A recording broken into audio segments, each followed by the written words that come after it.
2004년 이게 이제 기업에서 일할 당시에 네네. 산에 산악해서 이제 금강산에 가게 됐는데, 네, 그렇죠. 그러니까 지금은 이제 금강산을 저희가 이제 왕래할 수가 없는데 이게 2008년인가요?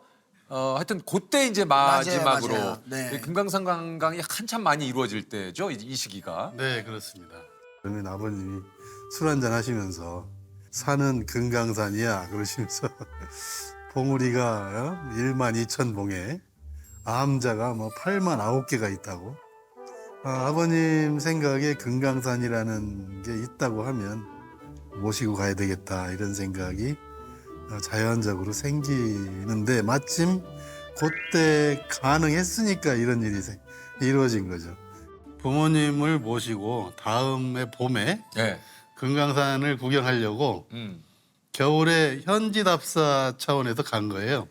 나름 이제 구경 답사를 하고 왔는데 그 다음에 봄이 되기도 전에 안타깝게도 그 어머님께서 그 오랫동안 앓고 계시던 천식으로 돌아가셔서 아버지는 이제 떠나간 아내를 그리워하고 저는 어머니를 잃은 슬픔에 잠겨 있던 시간이 한 1년 가까이 되고요.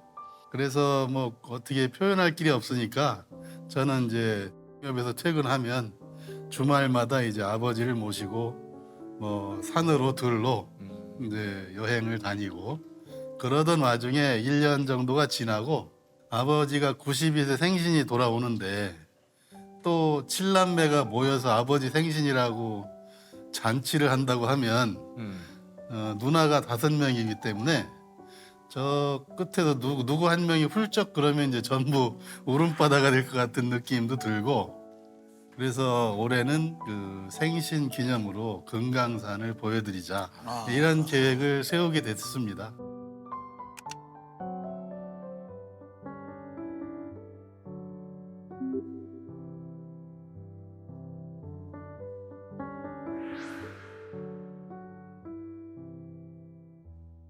당시에 우리 선생님께서 42살이셨고 예, 예. 아버님 연세가 이제 92살. 이게 이제 아까도 얘기하셨지만 이제 그 지게를 직접 만드셨다고요. 1년 반 전에 갔다 온 금강산을 생각을 해보니까 이쁜 경치를 보려면 안으로 좀 들어가야 되는데 계단이 굉장히 많고 그래요. 그냥 밑에서 이렇게 쳐다보고 저게 금강산입니다. 그러고 돌아오면 거기까지 어렵게 간 의미가 좀 없다. 부족할 것 같아서 아이고야.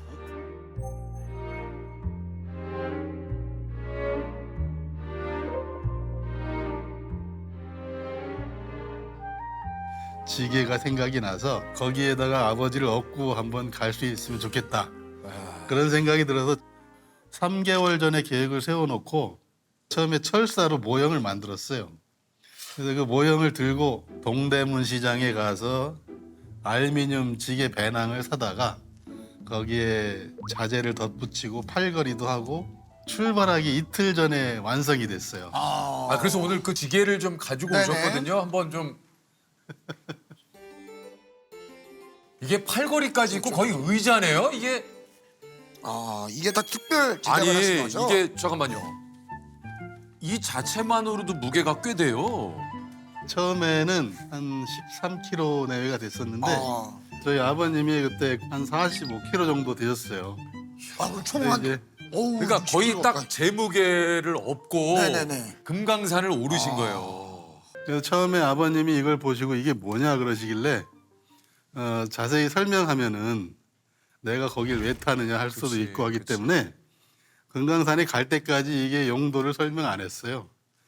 이제 금강산 가는 날도 강원도 여행 가자고 그러고 이제 여행 가면서 이제 금강산 얘기를 했던 상황입니다. 예, 참 정말. 저 이제 지게를 가지고 사실은 가게 되면 북에서는 저 통과를 좀 시켜줬습니까? 물품 검색대가 있어요. 그러니까요. 거기에 모든 짐을 통과시켜야 되는데 거기는 이 검색대가 이 구멍이 좀 작아가지고 저기 안 들어가는 거예요. 네. 그래서 저 지게를 들고 어떡하지 이러고 있는데 그 모습을 보던 그 북한의 감시원이 이거 뭡니까 그러더라고요. 그래가지고 저기 계신 분이 우리 아버님인데 내가 여기에 이렇게 앉으시게 하고 이렇게 지고 금강산을 올라가려고 합니다. 그랬더니 이분이 가만히 듣다가 아버님 연배가 어떻게 됩니까? 그러더라고요. 그래서 올해 92살이십니다. 그랬더니 그때 이제 그 날카로웠던 그 경계의 눈빛이 풀어지고 웃으면 또 안 되니까 웃을 듯 말 듯한 표정으로 이쪽으로 그냥 통과하시래요. 그래가지고 그래서 너무 고마워서 그때 서로 눈이 마주쳤는데 효에 대한 그 동질감이라고 그럴까? 그 눈빛이 찰나의 눈빛이 저한테는 아주 짜릿한 순간이었습니다. 어쨌든 그런 또 과정을 거쳐서 지게를 이제 금강산까지 가져가셨는데 아버님이 지게를 좀 이렇게 이제 타자고 하셨을 때 많이 좀 당황하거나 뭐 좀 그러지는 않으셨을까요? 이제 그래서 주차장에 내려서 지게를 꺼내놓고 그냥 아버지 여기 잠깐 앉아 계세요. 그러고 그 앉는 순간에 아까 양 옆에 큰 누님하고 형님이 그렇게 안전벨트를 매고 나는 바로 뒤에서 저걸 매고 예. 그대로 이제 저는 걸어서 산을 올라갔죠.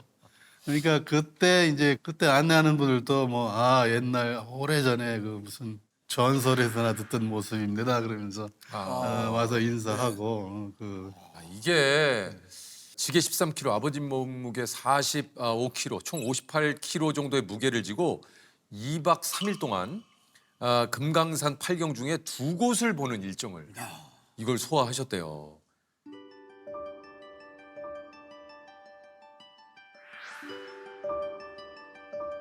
그렇게 해서 올라가면서 진짜 금강산에 왔구나 하는 정도의 풍경이 있는 장소까지 왔고 자갈 하나하나 풀 하나하나 정말 티 없이 막다 그런 것들을 만날 때마다 경치가 아름답다 좋다 이런 말씀을 하시면서 풍경에 취하시고 그렇게 구경도 하시고 정말 내가 이 금강산에 아버지를 지게에 태우고 여기를 왔구나 그랬죠. 네. 이거 몸은 괜찮으셨습니까? 아무리 저 아버님이 몸무게가 가볍다 하셨더라도 전체 무게가 한 58kg를 폭포까지는 못 갔어요. 속도가 느리다 보니까 또 정해진 시간에 나와야 되니까. 그래서 이제 바로 내려와서 온천을 갔는데 그래서 얼핏 나를 보니까 여기 팔뚝 여기부터 여기까지 이제 까만색으로 변해 있더라고요. 아이고야. 피가 안 통하니까. 네, 지게가 이렇게 등에서 출렁거리니까 이 지게끈이 어깨를 안쪽으로 이렇게 아이고. 파고 들어가는 느낌이 들더라고요. 그러면서 이제 이쪽 팔하고 이쪽이 피가 안 통하는 상태가 계속 내려오면서 이어졌는데 이제 뿌듯한 영광의 상처라고 생각하고 둘째 날이 이제 만물상 코스인데 금강산의 만물상. 거기가 또 반드시 보고 와야 되는 그래요. 만물상이잖아요. 네. 아버님이 주차장에서 만물상을 딱 등지고 나는 여기 있을 테니까 너희들이나 갔다 와라. 그러시면서 이제 왜 그러실까 이제 생각을 해봤는데 목욕탕에서 아마 내 팔뚝을 보신 것 같아요. 그래서 이제 안 올라가신다고 니들 갔다 와라. 완전 단호하게 하셔가지고 서로 이제 좀 고민하다가 우선 형님하고 누님은 처음이라 두 분 올라가시게 하고 나는 아버지하고 둘이 앉아서 5분 간격으로 여기 15분만 올라가면 만물상이 있다고 이렇게 설득을 하는데 막무가내셨죠. 그렇게 한 1시간 가까이 흐르니까 이제 앞으로 3시간 남았는데 시간 이제 얼마 없네요. 이제 근데 마음이 조마조마해지는 찰나에 갑자기 무슨 만물상이 무슨 도술 부린 것 같이 그 밑에 깔려있던 안개가 쭉 올라오면서 마침 그때 어떤 뒤에서 어떤 백발이 하얀 할아버지가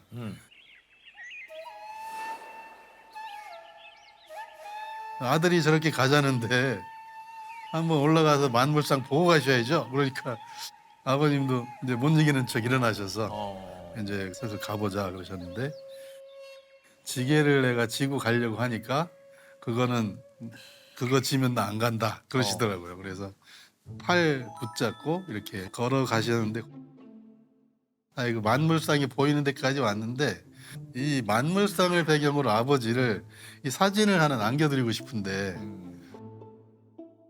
형님이 산에 어딘가에 가 있고 휴대폰은 다 압수돼 있고 내심 발만 동동 구르고 있는데 마침 그때 어떤 또 중년 여성분이 육성으로 그리운 금강산이라는 가곡을 거기서 쫙 부르시는 거예요. 그냥 그런가 보다 하고 있었는데 갑자기 어떤 분이 저벅저벅 철계단 올라오는 걸 보니까 형님이 나타난 거예요. 마침 또 아니 누가 이렇게 노래를 이쁘게 아름답게 하는지 참. 궁금해서 나도 모르게 발길이 올라왔네 그러시길래 아 이건 정말 그 기적이라고 표현할 수밖에 없겠다. 그래서 그 광경을 담으셨겠네요. 아버지 사진도 찍고 형님하고도 사진도 찍고 참. 정말 그 아름다웠다는 표현 그리고 아버지는 좋았지만 아이들이 힘들었다라는 네. 말씀을 많이 하셨고 그래서 지금도 그때 생각을 하면 내가 그 누구한테도 부럽지 않을 정도로 마음이 포근하고 행복한 순간이었어요. 어쨌든 이제 이후에 이 지계 효자의 이야기가 세상에 또 알려지기 시작하고 중국에 전해지면서 이게 중국에서 초청이 왔다고 그래요. 이게 처음에 이게 조용한 집안의 일이라 그냥 우리 형제들끼리 나중에라도 대화거리라고 생각하고 있었는데 그해 10월에 중국을 4박 5일 동안 갔는데 거기가 그 공자의 유적지 곡부라고 하는 마을이에요.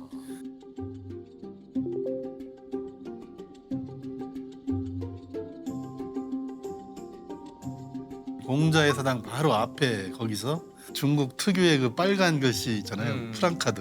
뭐 한국 뭐 대효자 이군익 일가 레방 복부 뭐 이렇게 써놔가지고 이게 이제 금강산을 시작으로 덕유산, 뭐 중국의 태산, 뭐 아버님과의 이런 여행이 좀 개석이 됐는데, 야 이게 근데 놀랍네요. 산행을 계속하시니까 백발 되신 지 3년 만에 아버님께서 검은 머리가 나셨다고요? 네, 아버님이 그 어머니를 잃으신 게 91세쯤 되셨을 예. 텐데 그때만 해도 흰머리가 그렇게 많지 않으셨어요. 근데 어머니가 돌아가시고 한 3, 4개월 정도 됐을 때 제가 어느 날 깜짝 놀랄 정도로 갑자기. 백발이 그렇게 몇 개월 사이에 하얗게 되셨더라고요. 그래서 이제 자식으로서는 황망하지 않습니까? 그래서 뭐 어떻게 할 수도 없고 그러는 와중에 이제 산으로 둘러 다니다가 금강산, 뭐 덕유산, 뭐 그 다음에는 또 고향인 충남 서산의 팔봉산도 올라가셔가지고 그 올라가면 그 90여 년 살아온 한평생 삶의 터전이 다 보이시거든요. 그래서 거기서 그 풍경도 보시고 하는데 그때 당시 어떤 기자가 아버지를 모시고 또 가고 싶은 곳이 어딥니까? 그러길래 마음 같아서는 우리 조선 팔도를 다 보여드리고 싶습니다. 라고 대답을 했더니 그 다음날 기사 제목이 이군익 씨 내년에 팔도 유람 이렇게 써놓은 거예요.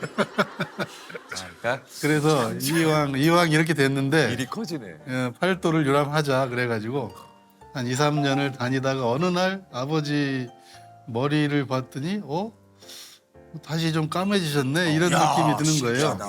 가끔 그런 일이 있다고 그러더라고요.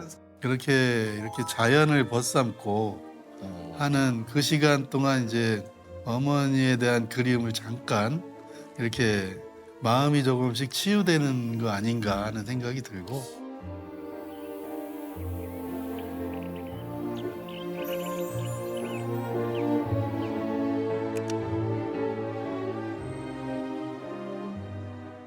우리 이군익 우리 선생님께서 생각하시는 아버님, 금강산을 오르고 난 뒤에 6년 뒤에 아버님이 이렇게 좀 98에 작고를 하셨는데